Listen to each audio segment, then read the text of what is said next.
Olá, e o livro de hoje que eu vou falar é sobre Da Monarquia à República, da Emília Viotti da Costa. Esse livro aqui é o primeiro da série que eu estou lendo. A princípio, eu tinha visto uma postagem no Facebook que falava sobre diversas vantagens que ocorreram no período da monarquia do Brasil em comparação com o período republicano. Aí diversos das afirmações que tinham lá, eu simplesmente, a princípio, né, eu fui ver cara, mas que ridículo, o cara tá querendo falar do período do Brasil, monarquia, que coisa atrasada, né? Aí, só que as afirmações que foram feitas lá, eu não sabia responder, eu não sabia dizer se era verdade ou se era mentira. Aí foi que eu me toquei que eu sabia muito pouco sobre esse período da monarquia no Brasil. Então eu comecei uma série de leituras para entender aí sobre o período da monarquia no Brasil. E esse livro aqui foi o primeiro que eu comprei para falar sobre o período da monarquia no Brasil. Então, qual é o caso? Inicialmente, o livro, né? Essa minha edição aqui, ela é a 9ª edição. O livro foi publicado pela Unesp em 2010, esse daqui. Mas o livro original, a primeira edição foi em 97. E antes dele, a Emília Viotti já tinha publicado Da Senzala à Colônia. A Emília Viotti, ela é historiadora. Ela se formou pela USP, né, pela Faculdade de Filosofia, Letras e Ciências Humanas da USP. Foi livre docente pela USP, até que ela foi aposentada compulsoriamente pelo regime militar através do AI-5, porque ela era contra o governo militar e fazia artigos e trabalhos e manifestos e reuniões na universidade contra o governo militar. Então, com o advento do AI-5, que foi quando radicalizou mesmo o governo militar, ela foi aposentada compulsoriamente, não só ela, como alguns outros professores e outras pessoas mais aí. E aí então, né, poxa, eu tô revoltada com esse negócio aí. Então ela fez o quê? Ela se mudou, ela saiu do Brasil. Eu vou sair do Brasil, não gosto dessas ditaduras, desses fascistas. E foi morar nos Estados Unidos.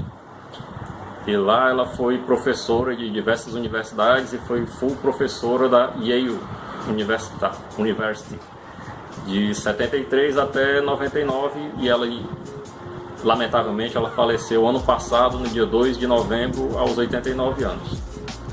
Então beleza, e fora esse livro, né, ela escreveu diversos outros livros. Ela escreveu Da Senzala à Colônia, Abolição, 1932, Interpretações Contraditórias, Coroa de Glórias, Lágrimas de Sangue, Rebelião dos Escravos de Demerara, em 1823, o Supremo Tribunal Federal e a Construção da Cidadania. E fora isso, ela escreveu diversos artigos e trabalhos para revistas especializadas.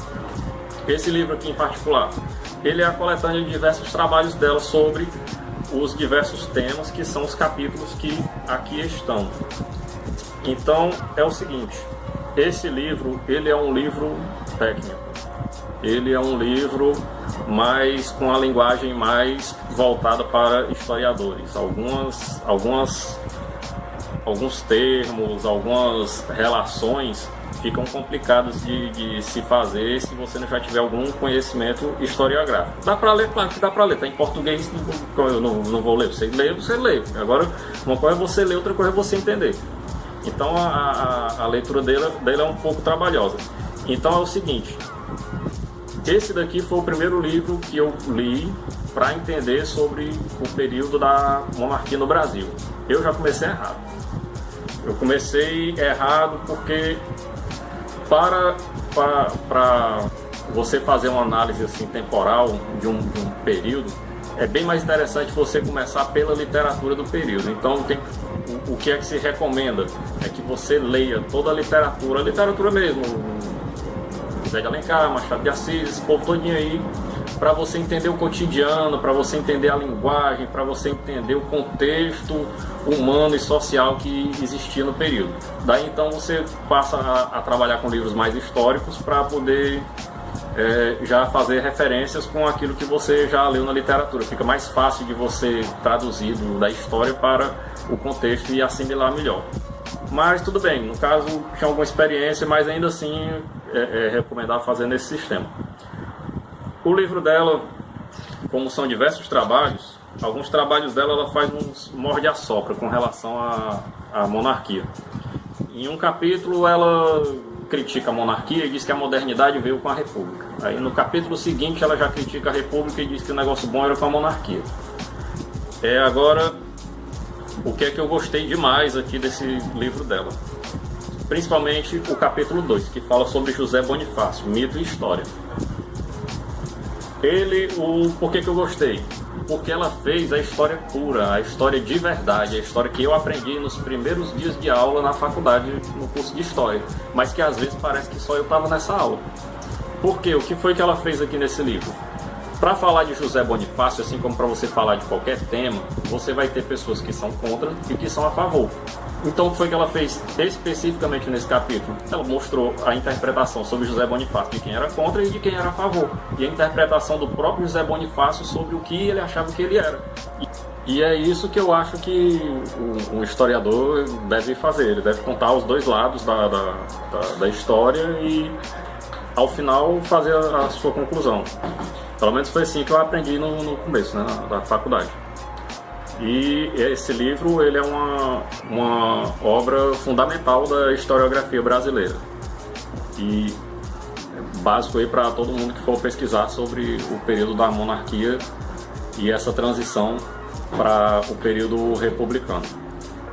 Então é isso aí, pessoal. Valeu por assistir o vídeo.